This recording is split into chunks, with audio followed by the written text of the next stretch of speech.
Assalamualaikum warahmatullahi wabarakatuh. Waalaikumsalam warahmatullahi wabarakatuh. Bismillahirrahmanirrahim. Alhamdulillahirabbil alamin. Wassalatu wassalamu ala hayyil nabiyil karim Muhammadin sallallahu alaihi wasallam alladzi arsalahu rahmatan lil alamin biqaulihi wa ma arsalnaka illa rahmatan lil alamin wa ala alihi wa ashabihi wa azwajihi wa dhurriyyatihi wa ummati ajma'in ila yaumiddin. Amma ba'du. Wa qala an-nabiy sallallahu alaihi wasallam khairukum man ta'allama al-Qur'ana wa 'allamahu. Sebaik-baik di antara kalian ialah orang yang mengkaji, mendalami Al-Quran. Maka upaya yang senantiasa kita lakukan ini dalam mengkaji atau menelaah setiap untayan ayat-ayat yang terdapat dalam Al-Quran, dan kita akan mempelajari seperti biasa tafsir Quran surah Yusuf. Sekarang di ayat yang ke-43 sampai dengan 43 sampai dengan 44 atau sampai dengan 45, menyesuaikan saja.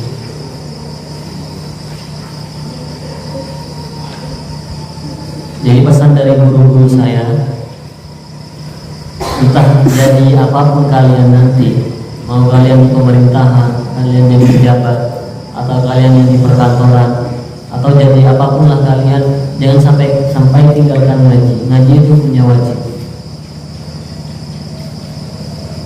Jadi ngaji itu hukumnya wajib fardu ain bagi setiap orang yang beriman. Kalau kalian tidak ngaji maka berdosa. Contohnya seperti ini. Orang yang sholat itu dia ngaji Quran, surah Al-Fatihah. Ya kalau orang nggak baca Fatihah, nggak sah sholatnya. Ini buka surah Yusuf, surah yang ke-12, di ayat yang ke-43 sampai dengan selesai.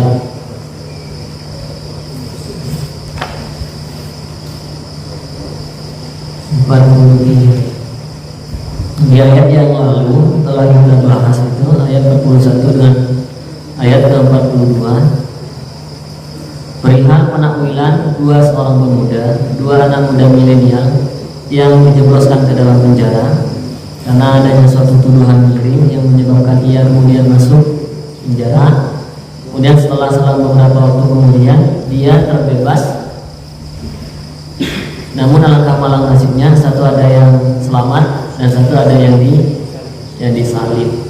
Yang melanjutkan kisah yang lalu dari ayat 43 sampai dengan berikutnya ini. Seperti biasa, nanti kalian akan mengikuti apa yang saya bacakan supaya kita mendapati pahala dari setiap ayat yang kita baca. Saya ingin bercerita sejenak. Ini ada sahabat Nabi yang saya kira kalian sudah tahu cerita ini. Ya, kalau kalian lupa saya ingatkan.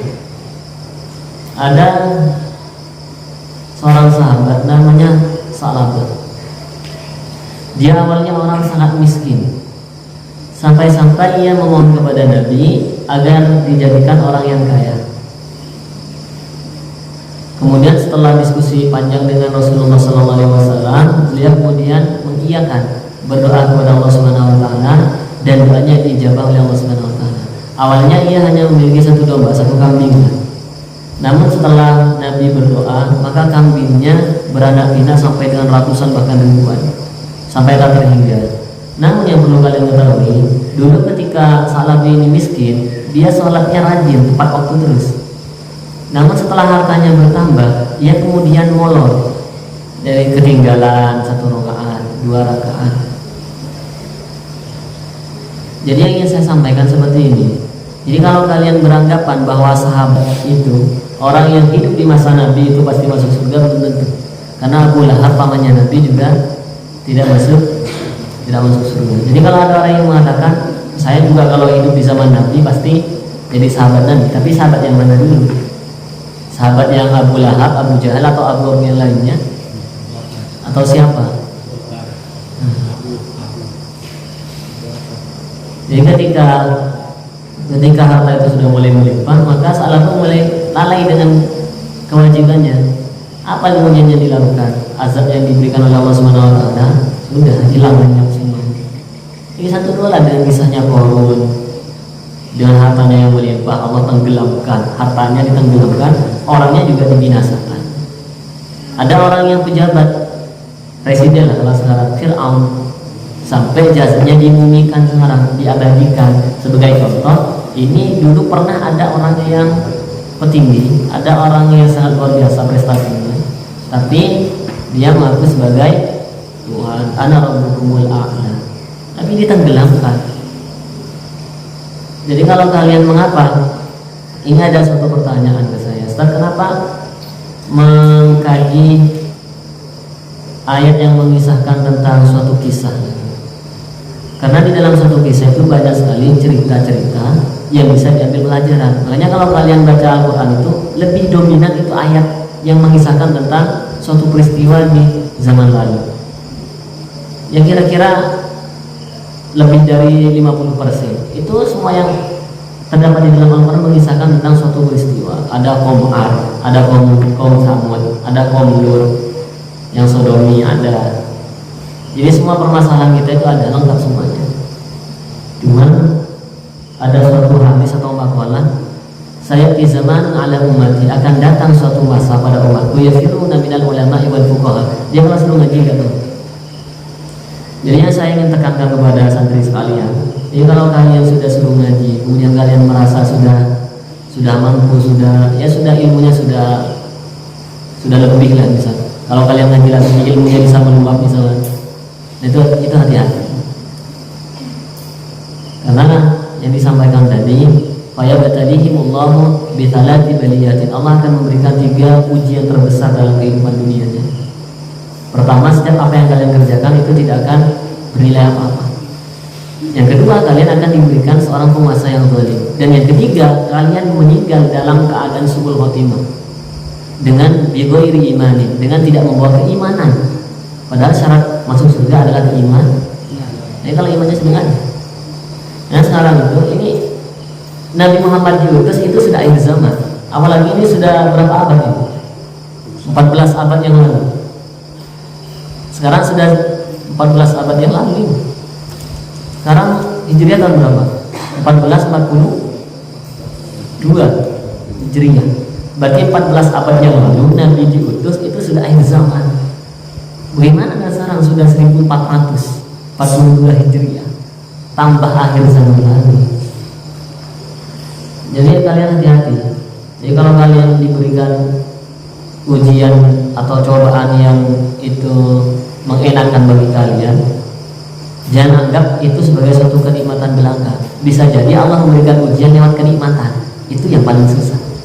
Kalau kalian diberikan ujian lewat kesengsaraan, itu banyak lah orang yang diberikan ujian kemudian dia nyebut, ya Allah kenapa saya sakit, astagfirullah gitu kan kalau sakit.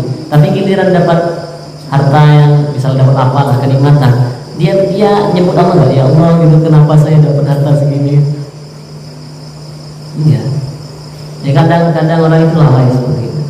Dan yang harus kita pahami, kita semuanya akan kembali kepada Allah Subhanahu. Ayat 43 ya.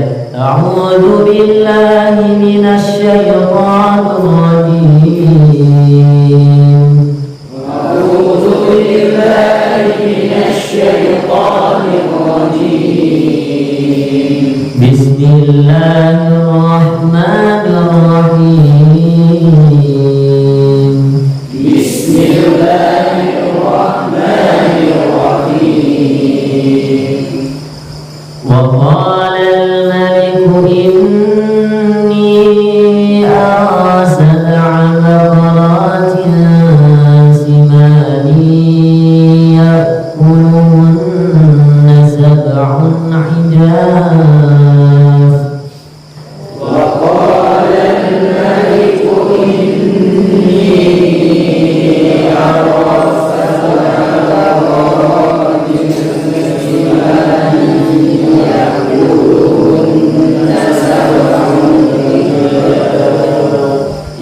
يأكلهن سبع عجاف وسبع سنبلات خضر وأخر يابسات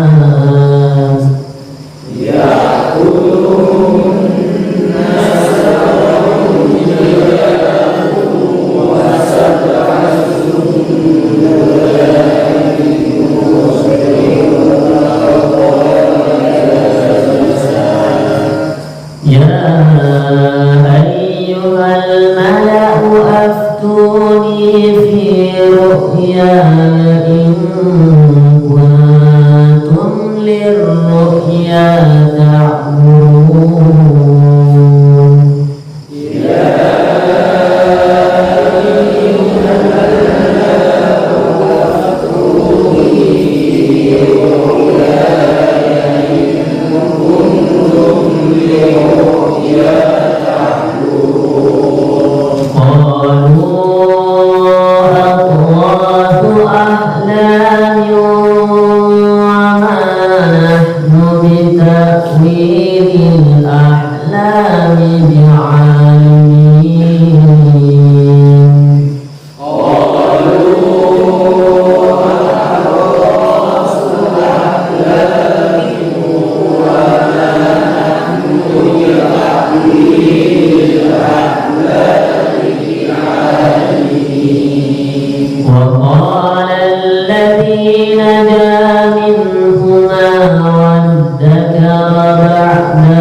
Bismillahirrahmanirrahim. Wal mufassirun rahimahumullah jami'an wa nafa'ana bi ulumihim wa amadna bi asrarihim min zawal amin.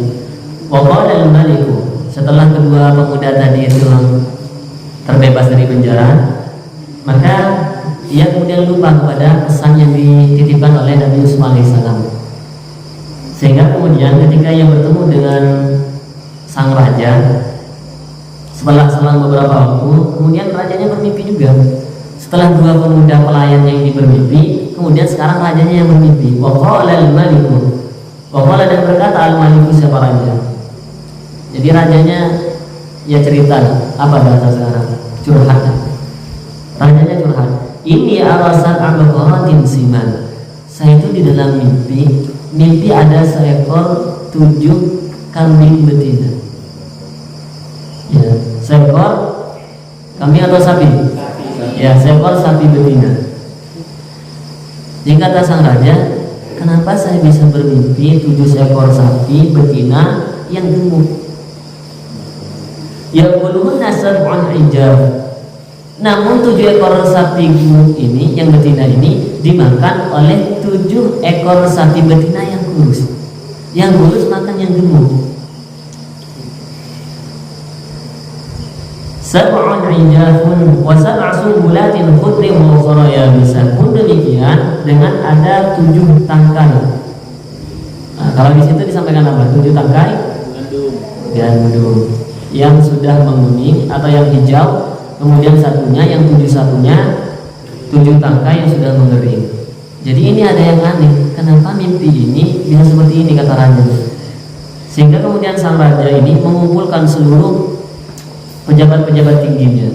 Jadi yang dikumpulkan itu di sini adalah umaranya, pemimpin-pemimpinnya dipanggil, menteri lah kalau sekarang. Seluruh menteri-menterinya dipanggil, bahkan dukunnya juga dipanggil. Kira-kira kata sang raja, menurut kalian apa penakwilan mimpi saya ini? Nah, maka kemudian dipanggillah oleh seorang raja tadi, ya ayyuhal mala'u aftuni fi ru'yaya in kuntum bi ru'ya ta'malun. Coba menurut kalian itu apa kira-kira perihal mimpi saya? Lalu kemudian yang diundang tadi menterinya, kemudian dukunnya dan siapalah yang ada di istana. Kemudian dia mengatakan, qalu aqwasu ahlam. Raja itu cuma mimpi tidur. Inilah bunga tidur doang. Enggak ada maknanya apa-apa. Ini mereka mengatakan qalu aqwasu ahlam. Itu adalah bunga tidur, udah mau kosong, nggak ada apa-apanya, sama aja dengan kalian tidur dan mimpi, sudah nggak butuh penakwilan apa-apa. Jadi cuma roh kalian berjalan entah kemana, kemudian terjadi suatu peristiwa dan itu tidak ada maknanya. Itu kata mereka. Nah, namun wa ma nahnu bi ta'wilil ahlami bi'alimin. Padahal sebetulnya para menteri dan dukun tadi itu ingin mengatakan saya itu nggak tahu. Cuman karena dia seorang menteri dan seorang dukun, kan nggak layak diundang sudah diundang, anggaplah dibayar, kemudian bilangnya nggak tahu, nggak enak. Maka supaya reputasinya itu tidak turun, dia mengatakan, kayaknya itu nggak ada maknanya apa-apa mimpi itu. Dan kami pun juga nggak tahu. Harusnya di awal sudah dikatakan nggak tahu dengan baca gitu. Tapi ini berbelit-belit. Ini membuat alibi di sini, membuat satu alasan yang sekiranya menarik. Itu kayaknya nggak ada maknanya aja. Biar kelihatan mikir gitu. Padahal ujung-ujungnya nggak tahu. Nah artinya seperti ini nih. Samaannya dengan kalian nih, atau kita lah semuanya. Kalian ditanya tentang satu hal, kemudian kalian tidak tahu, kemudian kalian mikir, oh ini ya. Gitu. Kalau kalian memang nggak tahu, sudah bilang tidak tahu. Jangan sok mikir gitu. Nah, iya sekarang kan soto ya, so tahu gitu. Supaya kelihatan pinter mikir dulu. Sudah mikir lama, ternyata nggak jawab pula.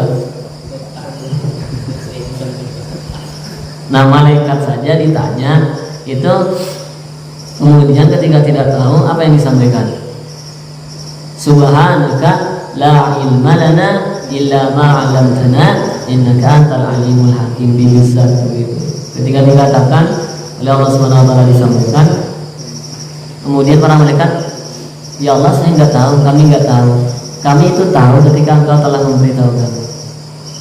Jadi kalau ada santri sekarang ditanya nggak tahu soal tahu, berarti dia ingin menandingi malaikatnya. Malaikat saja jawab nggak tahu.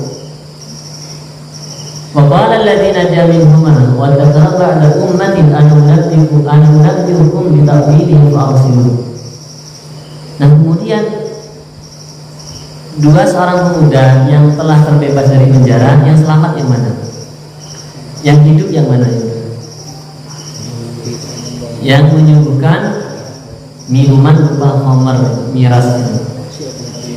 Nah itu yang kemudian terbebas dan masih dalam keadaan hidup. Kemudian dia mengatakan kepada sang raja dan semua yang hadir undangannya di sini, waqala, dan berkata, alladziina najaa minhum, yang telah lolos dari kedua orang pemuda, wadzakara ba'da ummatin, dia kemudian ingat terhadap pesan yang dititipkan oleh Nabi Yusuf alaihissalam. Jadi di kisah yang lalu Nabi Yusuf memberikan pesan bahwa kalau keluar penjara, kalau sudah terbebas, tolong sampaikan ke saudaranya bahwa di dalam penjara ada seorang pemuda yang terzalimi. Ternyata setelah keluar, setelah terbebas, apa yang terjadi? Lupa. Karena sendirinya sudah bebas, lupa kawannya. Nah, coba kalian sekarang lihat dalam kehidupan kalian. Jadi kadang-kadang ketika kalian berkawan seperti sekarang, masa-masa seperti ini, kemudian nanti ada yang sukses, kadang lupa dengan kawannya yang lain. Gak kenal saya gitu. Kalau sudah sukses biasanya, cenderungnya ada yang seperti itu. Nah, yang lebih parah lagi, ustaz yang mana itu? Ada murid sukses melebihi dari gurunya, ketemu dengan gurunya, oh kamu murid saya dulu ya? Yang mana ya Pak?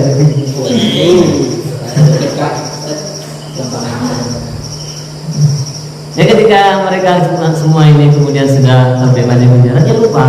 Tapi yang melupakan adalah pansan syaitan dzikra rabbi. Yang membuatnya lupa adalah syaitan. Sehingga dengan adanya suatu mimpi seorang raja ini mengingatkan seorang pemuda yang lupa itu bahwa Nabi Yusuf pernah menitipkan pesan. Maka wadzakara ba'da ummatin, sehingga selang beberapa waktu kemudian sang pemuda tadi ingat. Kemudian dia mengatakan, wahai raja, saya tahu orang yang bisa menakwilkan mimpi siapa. Kata sang raja, emang siapa? Ada seorang pemuda di dalam penjara. Sudahlah kamu ke sana.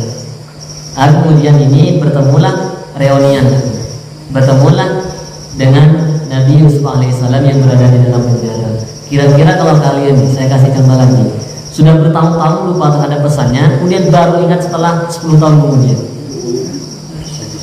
Andaikan dulu dikasih tahu, kan dikisahkan kalau di sini, setelah dua pemuda itu terbebas, Nabi Yusuf alaihissalam tetap menekam di penjara selama kurang lebih 7 tahun, 12 tahun atau 14 tahun. Anggaplah kita ambil yang pertengahan, 12 tahun. Setelah 12 tahun Nabi Yusuf di penjara, pemuda ini baru sadar. Baru sadar bahwa pesannya itu harus disampaikan kepada sang raja. Andaikan kala itu disampaikan, Nabi Yusuf sudah bebas. Tapi ini nunggu 12 tahun baru Nabi Yusuf terbebas. Jadi berkahnya mimpi ini kemudian Nabi Yusuf alaihissalam terbebas. Maka ketika keduanya bertemu, seorang pemuda ini, sang penyuguh minuman sang raja, dengan Nabi Yusuf alaihissalam, kemudian disampaikan bahwa sang raja bermimpi 7 seekor sapi yang gemuk dimakan oleh 7 seekor sapi yang kurus. Pun demikian ada 7 tangkai gandum yang sudah hijau, kemudian diliputi oleh 7 tangkai gandum yang sudah mengering. Nanya, kira-kira kalian apa itu maknanya? Ada hewan gemuk dimakan oleh hewan kurus, kan logikanya kurang masuk. Harusnya yang gemuk yang makan yang kurus, ini yang kurus yang makan yang gemuk. Apa ini? Enggak, ini saya enggak menyindir siapapun ya. Ini ayatnya memang demikian. Ba'da ummatin ana unabbiukum bi ta'wilihi fa'arsilun. Yusuf ayat siddiq wa aftina fi sab'i baqaratin siman yakununa sab'an hijab wa sab'i sumbulatin khudri wa ukhra yabisat la'alli arji'u ila nasi la'allahum ya'lamun. Jadi ketika bertemu dengan Nabi Yusuf alaihissalam, disampaikanlah seluruh rangkaian mimpi yang dialami oleh sang ayahnya. Yang paling menarik adalah nanti di pembahasan berikutnya, seorang yang pernah menekam di penjara ini ketika berjumpa dengan Nabi Yusuf memanggilnya dengan sebutan yang sangat luar biasa.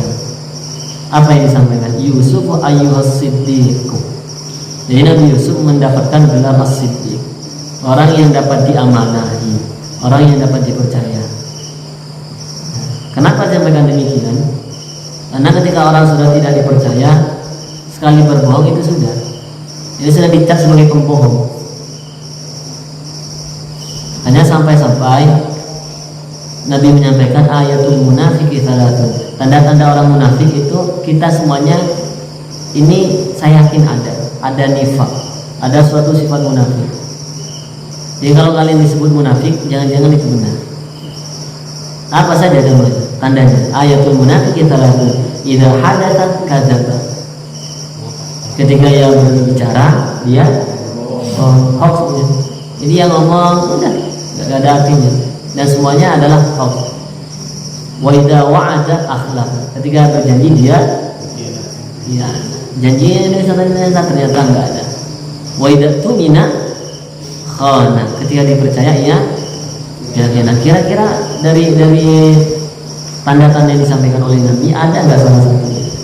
Semoga saja tidak ada. Kenapa ada?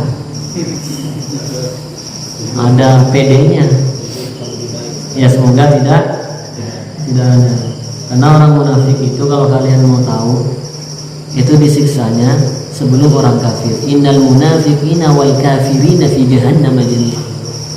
Orang munafik dengan orang kafir itu nerakanya sama, neraka jahanam. Sekarang saya tanya beratanya. Saya kasih 2 contoh. Kenapa orang munafik itu siksanya melebihi dari orang kafir? Makanya sampai-sampai di Al-Quran itu di surah Al-Baqarah di ayat yang ke-7 kalau nggak salah ya. Ayat ke-7 sampai dengan ayat ke-20 itu khusus pada orang munafik.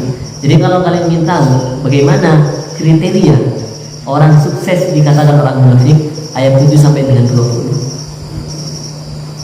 Jadi itu orang munafik. Tapi kalau orang kafir hanya satu, hanya di ayat yang ke-6 saja. Orang mukmin 5 ayatnya, dari ayat 1 sampai ayat 5. Orang kafir ayatnya hanya 1-6 di Al-Baqarah. Ayat orang munafik dari 7 sampai dengan 20. Karena orang munafik itu dia kayak hewan apa ya? Jadi kalau di depan dia manis, di belakang dia mencela. Ya, itu namanya orang munafik. Jadi seakan-akan orang munafik itu mempermainkan Tuhan. Jadi di depan Allah Subhanahu wa taala, padahal Allah tidak bisa dikibulin kan? Tidak bisa tidak bisa dikecoh, tidak bisa ditipu daya. Tapi orang munafik seperti itu. Makanya siksanya dia paling pedih daripada orang kafir. Kalau orang kafir dia nyata musuh memang. Tapi kalau orang munafik dia kadang jadi teman, jadi kawan, kadang jadi musuh. Akan bermain di situ. Makanya kata Allah, innal munafiqina wal kafirina fi jahannam jami'an. Orang munafik itu melebihi masuknya ke neraka jahanam daripada orang kafir. Orang kafir itu ialah orang yang menutupi dirinya dari keimanan. Kafir diserat ke dalam bahasa Inggris menjadi kafir, sehingga jadi kafir. Kafir kan fungsinya untuk menutup. Sama halnya dengan kafir. Kafir itu dia menutup keimanannya kepada Allah Subhanahu wa ta'ala. Yang paling membuat saya kadang melawan ketika baca ayat di juz yang ke-5 ini, dari juz yang ke-5, ketika Allah menyampaikan bahwa orang-orang yang wa idza qamu ila sholati qamu kusala. Jadi orang munafik itu tanda-tandanya selain yang 3 tadi, ketika dia diajak salat dia malas. Kalau kalian tidak percaya, kalian lihat di ayat di akhir juz yang ke-5. Itu di lembaran terakhir pas di tengah. Dan di ayat yang berikutnya disampaikan innal munafiqina fid darkil asfali minan nar. Orang munafik itu nerakanya paling bawah, kerak nerakanya. Kalau ada wajan, kira-kira yang paling panas yang di atas atau yang paling bawah? Pasti yang paling dekat dengan api kan? Nah, orang munafik paling dekat itu. Innal munafiqina yukhadi'una Allah wa huwa khadi'uhum wa idza qamu ila sholati qamu kusala yura'una an-nasa wa la yadhkuruna Allah illa qalila. Jadi kalian jangan salah, orang munafik itu dia juga zikir, tapi yura'una an-nasa, dia ingin dilihat. Kalau ibadah dia ingin dilihat. Makanya yang paling bermasalahnya tadi, diajak ibadah dia malas. Nah, ini saya kira yang perlu kita terus berupaya untuk menghilangkan sifat kenifakan ini, sehingga kita mendapatkan gelar mukmin yang sejati yang disampaikan oleh Allah Subhanahu wa taala itu dalam Quran surah yang ke-2 sampai dengan ayat yang ke-5. Jaminannya adalah ulaika ala hudan min rabbihim wa ulaika humul muflihun. Saya kira itu yang bisa disampaikan. Semoga kita semuanya terselamatkan dari sifat kenifakan dan kita semuanya masuk surga bersama dengan para nabi, para syuhada, siddiqin dan orang-orang yang saleh. Subhanallah wa bihamdika, asyhadu an la ilaha illa anta, astaghfiruka wa atubu ilaik. Wa akhiru da'wana alhamdulillahi rabbil alamin. Assalamualaikum warahmatullahi wabarakatuh.